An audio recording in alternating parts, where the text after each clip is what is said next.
Hey everybody, Ian Bremmer here. I've got your world in more than 60 seconds. Coronavirus still with us, and so, I go longer than a minute. Take your questions. And spring's not here yet, but my God, it's nice out. I can wear a sweater, a fashionable overcoat. I'm not kind of all 10 layers down and trudging through snow. We like that.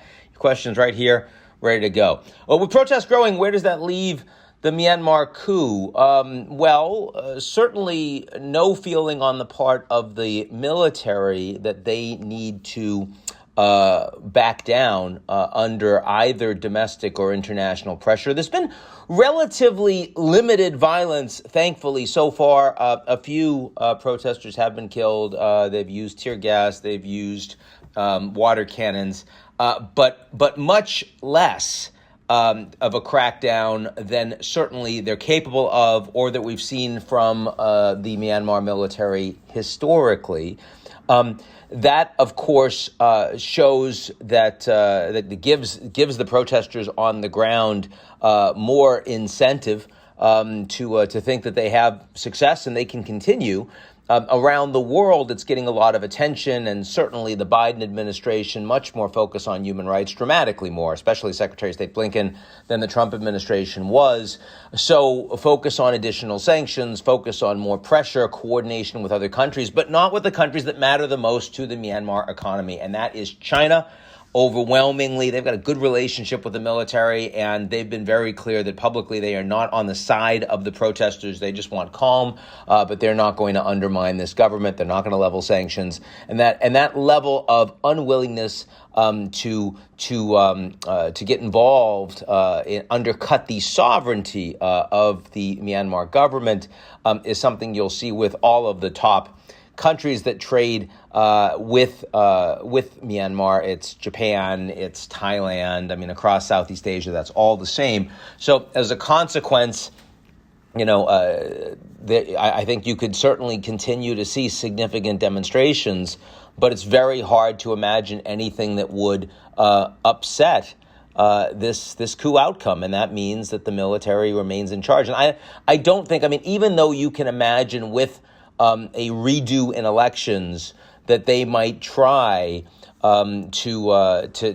reingratiate themselves with the West and offer a position, a compromise to Aung San Suu Kyi, as long as they perform better in unfair and unfree elections themselves. It's hard to imagine that she would accept that. So as a consequence, stability goes down, economic trajectory goes down, but the military government, at least for the time being, is here to stay. Okay, what challenges are ahead for the new U.S. ambassador to the UN, Linda Thomas-Greenfield? She was just confirmed today, sworn in by Vice President Kamala Harris.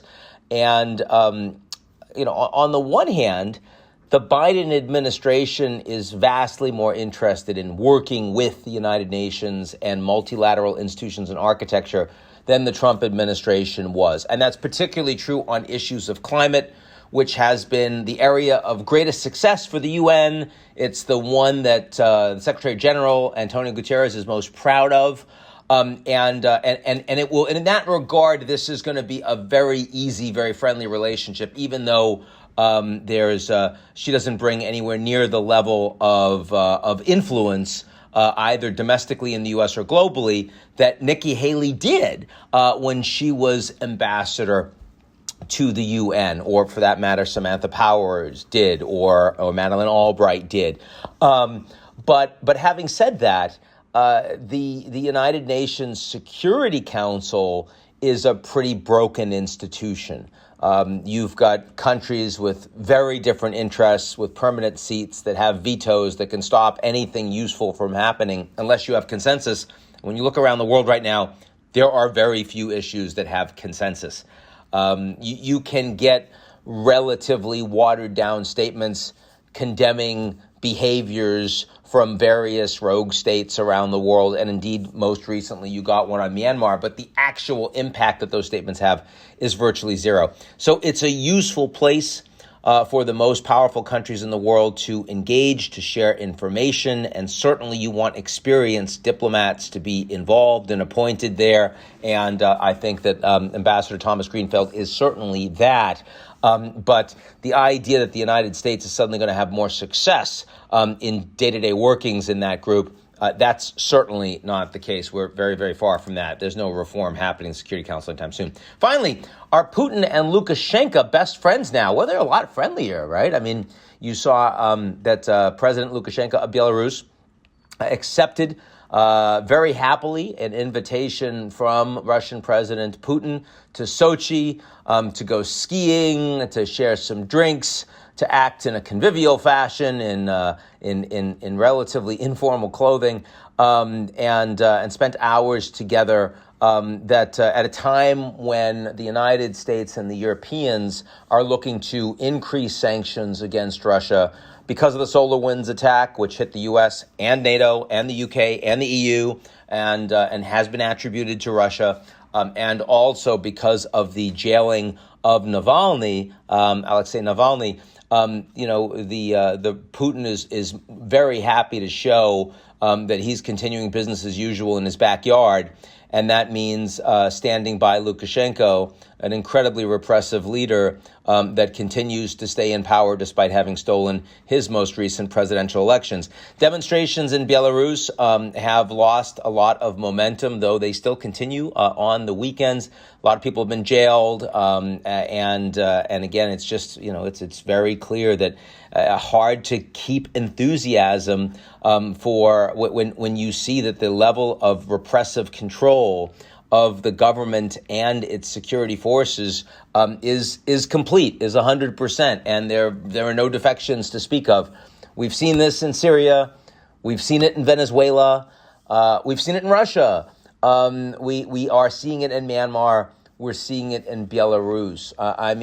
Despite we had the colored revolutions in the former Soviet Union with large numbers of people, massive demonstrations on the ground that led to overthrow of governments, democratic overthrow of governments when those institutions were really on the way out. We saw a bit of that in the Arab Spring, but only successful in Tunisia. In Egypt, successful briefly, but not fully, and then turned back and nowhere else in the region. And now, with the exception of little Armenia, that had a successful revolution and brought in a democratically supported prime minister, but also just lost a war with Azerbaijan, most of these popular movements are having a really hard time right now. And some of that is technology trends and surveillance and control. Some of that is lack of credibility of big democratic institutions themselves, like the United States. Some of that is greater power of China and regional rogue states over and in their backyards, all of which means Putin and Lukashenko are looking stronger today than they have been in the past months. Not a great way to end your world in more than 60 seconds, but at least I'm being honest with you. Hope everyone's doing well. Be safe. Enjoy the weather if you've got some, and avoid people. Talk to you soon.